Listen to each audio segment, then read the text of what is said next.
Voilà, deuxième table ronde pour approfondir notre réflexion et la présentation de la recommandation en 2021 du think tank Économie Santé. On a eu une première table ronde assez macro, assez grande structure, grandes évolutions. On va peut-être être là plus vis-à-vis des patients, vis-à-vis de l'organisation fine, avec Sophie Beaupère qui est déléguée générale d'Unicancer, Philippe Allozy, vous êtes d'Abgène, et puis le général Olivier Tramont, général, tout simplement, qui nous a beaucoup inspiré dans notre réflexion. Et puis aussi Christine Schibler, qui est déléguée générale FHP, Fédération hospitalière privée, qui est en distanciel, et on la salue. Sophie Beaupère, vous êtes Unicancer. Alors, Unicancer, ce que je voudrais rajouter avant, c'est qu'on a déjà pas mal de questions et de commentaires. Surtout, n'hésitez pas à nous envoyer vos questions et vos commentaires. On fera un petit débat à la fin avec vous et puis avec Elisabeth Hubert qui nous rejoindra. Sophie Beaupère, Unicancer fait beaucoup de prospective. C'est pour ça que votre regard dans toutes les discussions qu'on a pu avoir au cours de l'élaboration de cette recommandation était précieuse. Pour que cette recommandation vraiment prenne place, se développe, etc., quel est le point qui vous paraît le plus important du fait de votre expérience par rapport à cette pathologie qui est le cancer? Alors, c'est vrai qu'il y a une expérience d'Unicancer en matière de prospective depuis 2013, compte tenu bien sûr du fait que ça reste la première cause de mortalité en France, qu'il y a 182 000 nouveaux cas par an. Très vite, Unicancer, comme d'autres acteurs d'ailleurs, a réfléchi en matière de prospective en se disant comment la révolution véritable que connaît la cancérologie, à la fois révolution technologique, avec les sauts technologiques qu'on peut connaître concernant les traitements, les chimiothérapies orales, l'immunothérapie, la génétique moléculaire, conjugués avec des évolutions sociales, le vieillissement de la population, le fait que c'est des pathologies chroniques, comment on pouvait finalement construire en fait une réflexion prospective, construire d'ailleurs avec tous les professionnels et également les patients. Et c'est vrai que donc on a eu cette démarche prospective qui a d'ailleurs après été reprise au niveau de l'INCa, dans les débats aussi du Ségur. Et je pense que les leçons qu'on peut en tirer, c'est qu'effectivement une réflexion prospective, elle permet de construire, elle permet donc de se poser les bonnes questions, je dirais, de quels sont les véritables changements organisationnels liés aux évolutions technologiques. Car ce n'est pas si intuitif que cela, et ça nécessite justement un travail en commun avec tous les acteurs, tous les professionnels. C'est par exemple l'exemple des chimiothérapies orales, très concrètement, une révolution technologique qui nécessite de se poser des questions sur comment on organise le parcours de soins des patients, comment on décloisonne la ville et l'hôpital, comment on implique les infirmières libérales, les pharmaciens et surtout les patients, notamment qui, de plus en plus, sont acteurs de leur prise en charge, c'est le terme courant, mais qui surtout évaluent et organisent leur propre parcours de soins. Mais vous êtes vraiment un expert de la prospective à Unicancer, mais en cancérologie, on avait il y a quelques années beaucoup développé les hôpitaux de jour, puis on s'est aperçu qu'on pouvait faire de la chimiothérapie orale donc à domicile. Donc quelles sont les limites et les difficultés dans la vie de tous les jours de la prospective telle que vous avez pu le percevoir?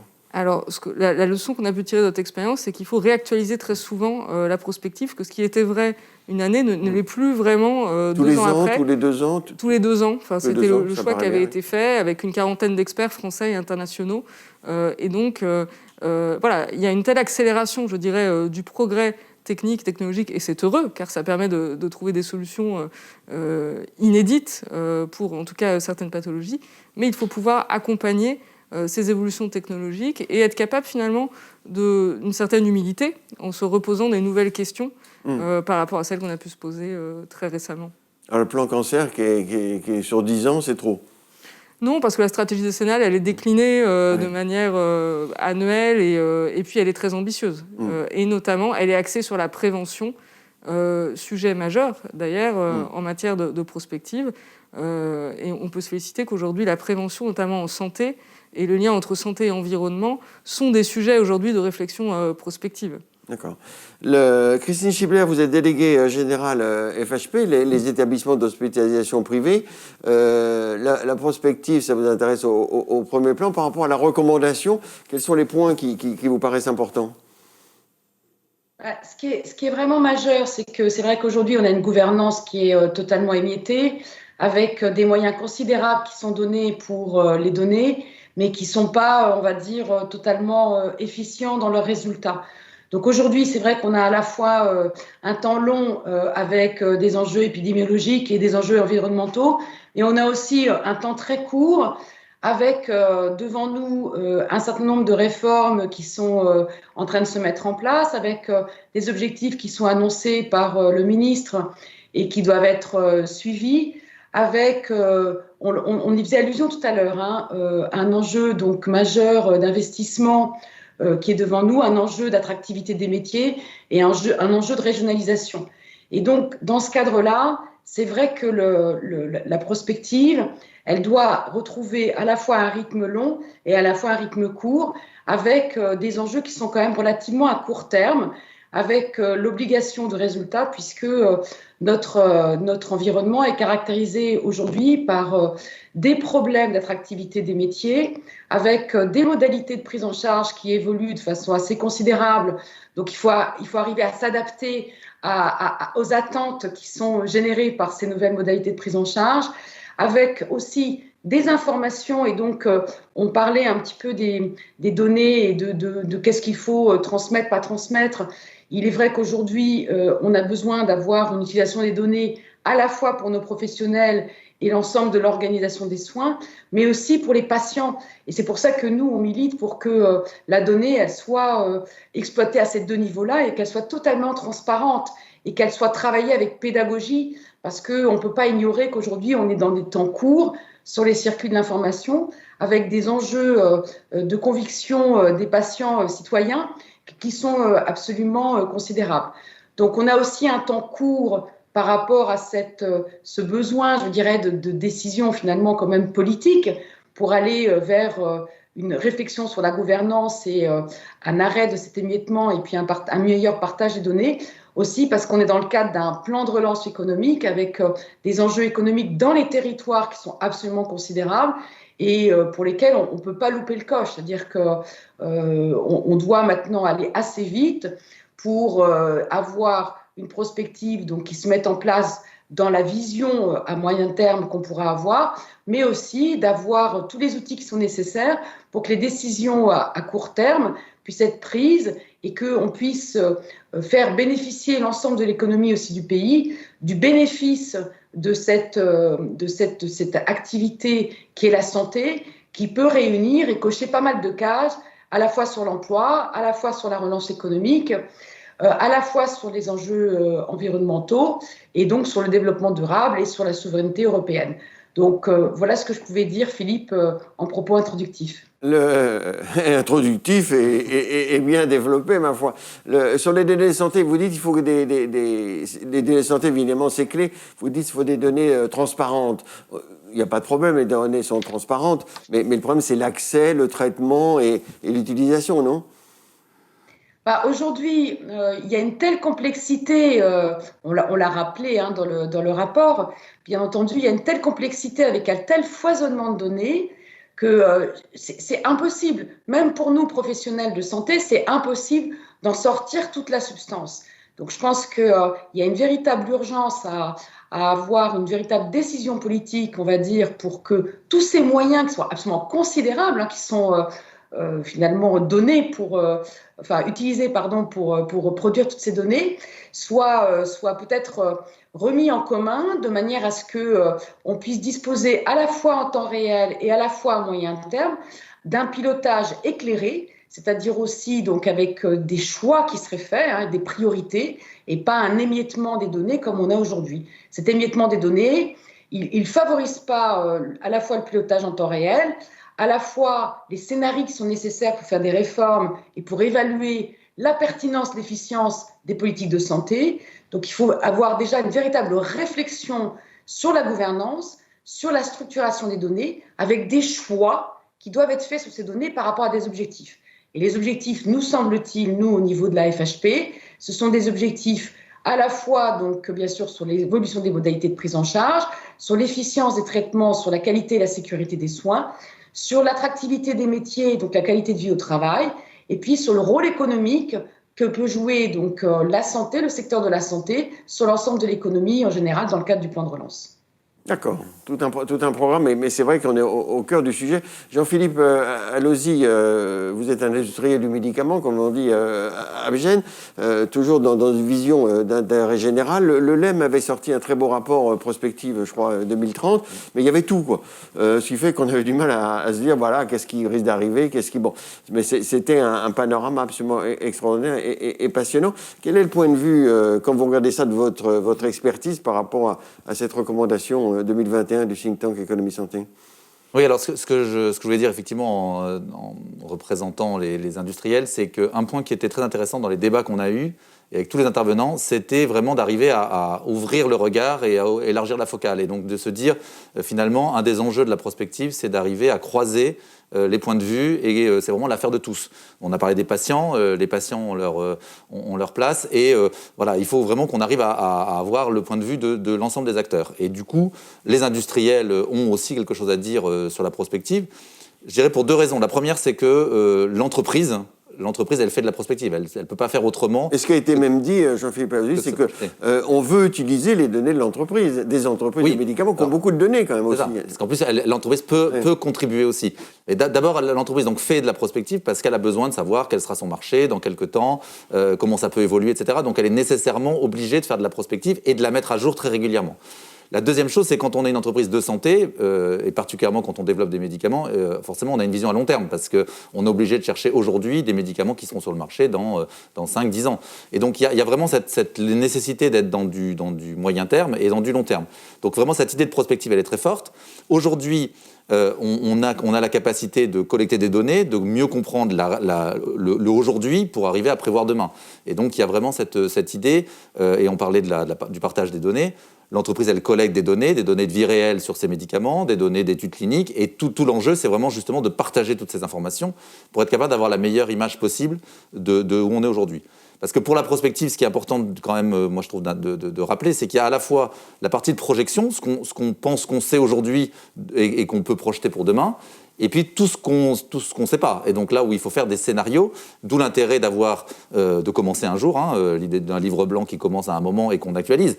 C'est on pose les choses qu'on sait aujourd'hui, on imagine des choses, et puis après on actualise régulièrement parce qu'il faut toujours remettre à jour. Et c'est là où, encore une fois, le regard de toute la communauté est nécessaire, parce que chacun détient peut-être une partie de scénarios envisageables, de scénarios possibles, et qui peuvent permettre d'aider. Après, il y a la question du politique, on en a parlé dans la première table ronde, mais c'est aussi après, qu'est-ce qu'on fait de cette prospective et comment le politique a aussi son rôle à jouer. On l'articule avec la décision politique. Exactement, de fixer des caps. On parlait du plan cancer, on peut parler aussi sur l'aspect financier, notamment l'objectif de dépenses d'assurance maladie qui aujourd'hui est annuel, qui ne permet pas de faire de la prospective. Quand on a un budget annuel, on ne peut pas y voir très, très loin, surtout que le temps qu'on commence à voir s'il s'exécute... C'est fini, ça va être trisannuel. Il paraît, on attend de voir.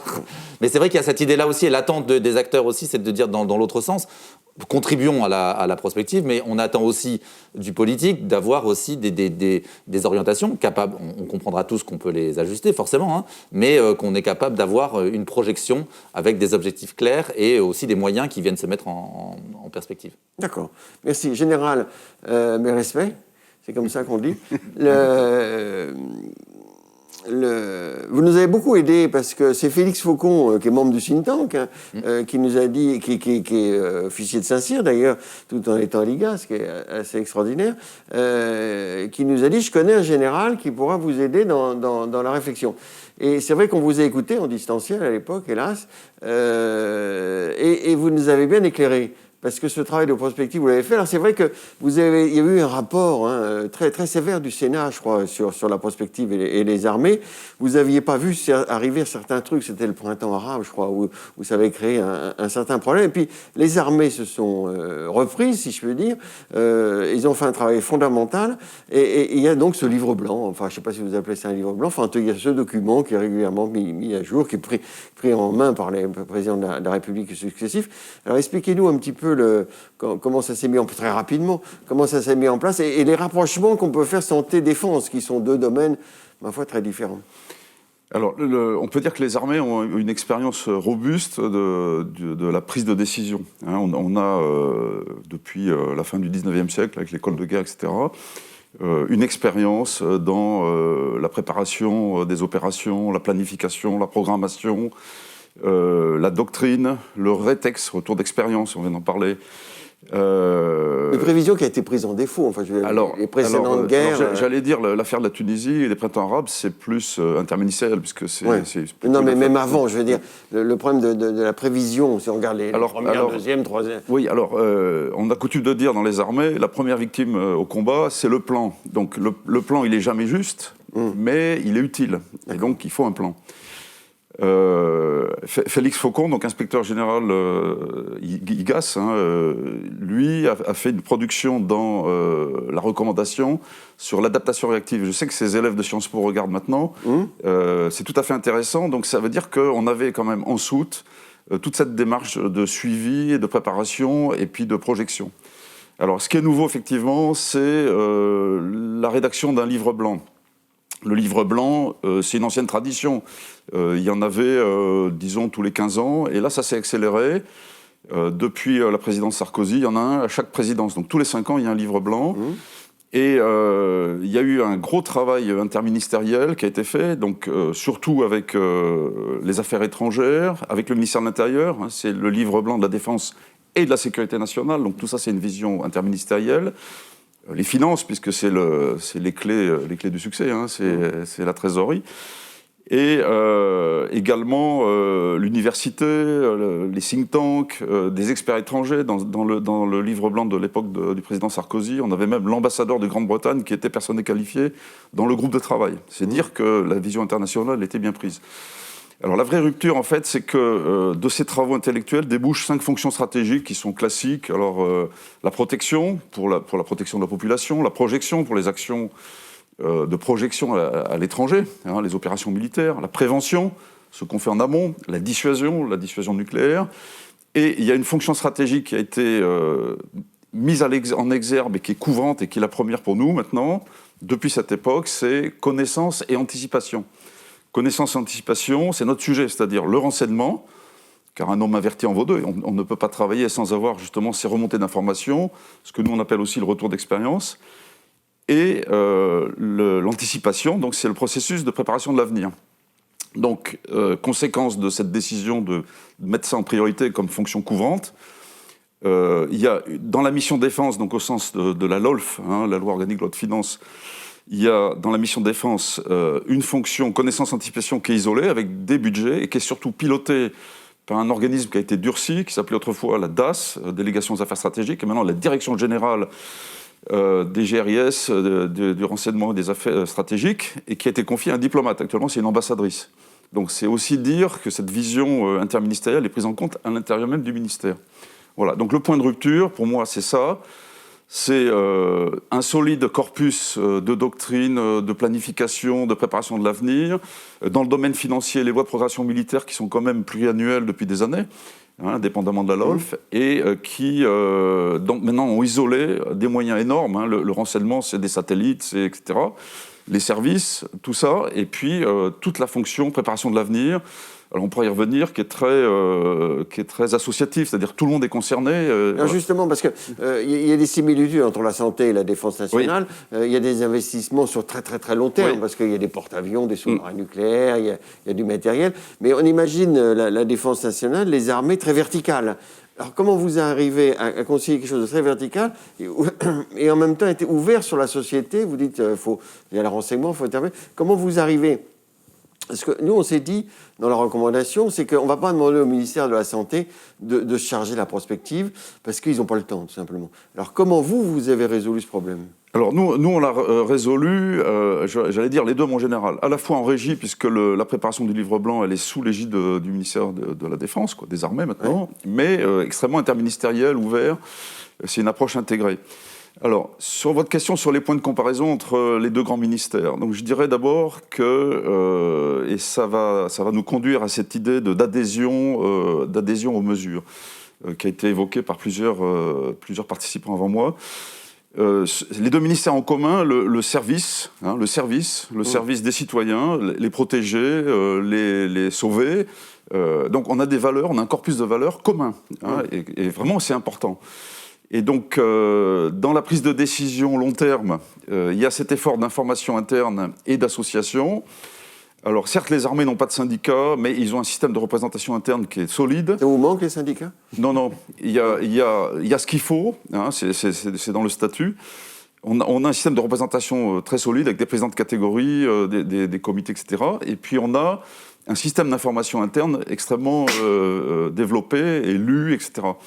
Et donc ça, c'est peut-être un point que je n'ai pas évoqué dans mes premières interventions, mais qui pourrait être ajouté, c'est la participation des acteurs de la santé via une communication interne très solide. On a des revues, on a des sites. Oui, mais en général, j'ai l'impression qu'on on a vu les points communs entre la santé et la défense, mais quand la santé, les armées, le général, le chef d'état-major décident, ça exécute. Oui. La santé, c'est pas du tout ça, on l'a bien vu. Oui.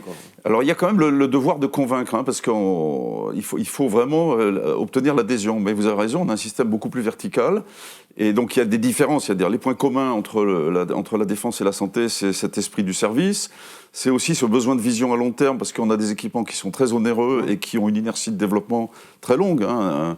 Un avion, un bateau, c'est des cycles de 30 ans, 40 ans. Donc, il faut vraiment qu'on ait une planification financière qui soit vraiment anticipée, des investissements. Et puis, on a effectivement, dans le domaine humain, des similitudes. On a des sociétés très stratifiées. Chez nous, officiers, sous-officiers, soldats. Chez vous, les médecins, les infirmières, le personnel de santé en général. On a des points communs. Les différences, c'est que... Je ne sais pas si les personnels de santé vont être d'accord avec ce que vous dites, Oui. hein, cette hiérarchisation. Hein. Alors, c'est plus horizontal. Parce que l'hôpital est autonome, le médecin libéral est autonome, l'infirmier est autonome. Alors justement, c'est les points de différence. Donc ça, c'est les points communs. Les points de différence, ça, c'est au sein de l'hôpital. Et la différence, c'est que vous avez public-privé. Nous, on a une fonction régalienne, je veux dire, exclusive. C'est-à-dire que la mission de défense des citoyens, ce sont les armées. C'est fait en régie, c'est nous. Hein. Il y a quelques fonctions d'externalisées, on appelle ça, mais c'est assez mal vu, société militaire privée, donc c'est surtout les Américains qui utilisent ça. La fonction défense, c'est une fonction régalienne, on le fait nous-mêmes. Donc ça, c'est une grosse différence. Et du coup, dans l'exécution, dans la mise en œuvre de la planification et de la prospective, c'est beaucoup plus suivi. Donc ça, c'est... En fait, dans la comparaison des deux ministères, il faut être prudent, parce qu'il y a quand même des différences. Alors, moi, on arrive au terme de cette matinée. Là, quel conseil vous donneriez pour le livre blanc? On a bien vu, parce que c'est ça qui va permettre d'impliquer les citoyens, les usagers, c'est ça qui va permettre de structurer, de faire la présidence, d'avoir un document officiel, quoi, de référence. Quel conseil vous donneriez? Alors, nous, on appelle ça livre blanc. En deux mots, en général. Voilà, livre blanc, revue stratégique. Moi, je présente ça avec modestie, parce qu'il y a quand même... Tout n'est pas transposable. Le secrétaire général du commissariat au plan a mis en exergue la capacité d'innovation des armées avec toute la prospective technologique. Moi, je pense qu'il faut quand même centraliser ça, alors que ce soit sous l'égide du Premier ministre ou du commissariat au plan ou à l'intérieur du ministère, ça c'est à voir selon les ministères. Donc, les ministères à la santé, ils n'ont pas le temps. Hein. Ils n'ont pas le temps, mais il faut créer une structure dédiée, ou alors l'externaliser, mais en la contrôlant, c'est-à-dire en y mettant des gens à vous, etc., pour que ce soit bien alimenté. Alors ça, c'est le premier point. Deuxième point, je pense qu'il faut garder en tête cette idée d'autonomie, comme c'est l'obsession des militaires, autonomie stratégique, indépendance. Donc on doit avoir nos capacités de décision, on doit avoir nos équipements nationaux, et ça n'empêche pas de partager des bases, des renseignements, etc., même des programmes d'armement communs, mais ça doit être aussi une obsession. En France, les armées ils sont complètement autonomes par rapport à l'Europe. Il y a des travaux encore, bien sûr, mais est-ce que les armées françaises sont complètement autonomes vis-à-vis des... Alors, en termes de capacité, depuis plusieurs livres blancs, tous les présidents de la République ont décidé de garder la panoplie complète des capacités. Par exemple, vous avez la Hollande, il y a quelques années, a décidé de rendre ses chars à l'Allemagne. Les Hollandais avaient acheté des chars Léopard, c'est le top des chars en Europe, juste après le Leclerc français. Et non, ils ont rendu. Le Leclerc est meilleur. Le Leclerc est meilleur. Bon. Et ils l'ont rendu aux Allemands en leur disant vous allez assurer notre sécurité. Donc voilà, ils ont renoncé à des capacités, ça s'appelle du partage capacitaire. Il faut avoir totalement confiance en ses partenaires. La France a décidé de garder ses capacités intègres, toutes, des sous-marins aux satellites, aux chars. Donc ça, c'est le domaine des équipements. Le domaine de l'autonomie de décision, c'est aussi le renseignement. Souvenez-vous, la deuxième guerre du Golfe, la deuxième guerre contre l'Irak. Le président Chirac et puis le ministre des Affaires étrangères Villepin ont dit à l'ONU non, on n'y va pas parce que les preuves que la CIA nous donne ne sont pas vérifiée, probante. Donc autonomie de décision, on avait nos propres satellites, et on a dit non, il n'y avait pas d'arbre description massive, on n'y va pas. Donc c'est le point essentiel. Merci, mon cher Jean-Philippe. On va passer après aux questions. Jean-Philippe Allez-y, oui. Je voulais faire 2 petits commentaires sur ce que vous venez de dire. Le premier, c'est accepter de se tromper. C'est aussi essentiel. Maintenant, tout le monde accepte de se tromper. Et c'est très important parce que commises, c'est quand même important, même si. Faut le dire. Voilà. Et la deuxième chose, c'était effectivement, on s'inspire pas mal en ce moment dans la santé du ministère des Armées. Il y a effectivement cette loi de programmation pluriannuelle qui est intéressante et qui est souvent citée en exemple par certains politiques. Et la deuxième chose sur l'innovation, alors on dépasse un tout petit peu, mais sur l'innovation, il y a la fameuse délégation à l'innovation qu'a mis en place le ministère de la Santé, qui est vraiment à l'ordre du jour des travaux du CSIS aujourd'hui, du Conseil stratégique d'industrie de santé, pour essayer de se dire est-ce qu'on pourrait faire la même chose pour la santé. Alors sans doute on ne fera pas exactement la même chose, enfin, en tout cas c'est pas nous ce qu'on préconiserait, mais en tout cas il y a vraiment une inspiration aussi dans la capacité à se dire aussi comment j'encourage l'innovation. C'est aussi une manière de répondre à la prospective quelque part. D'accord. On va passer au troisième temps, on va répondre et discuter à partir de ce qu'on a eu comme commentaire. Vous bougez pas, vous pouvez poser vos questions. On va réinviter Elisabeth Hubert, et puis on va donc répondre à vos questions et voir vos commentaires.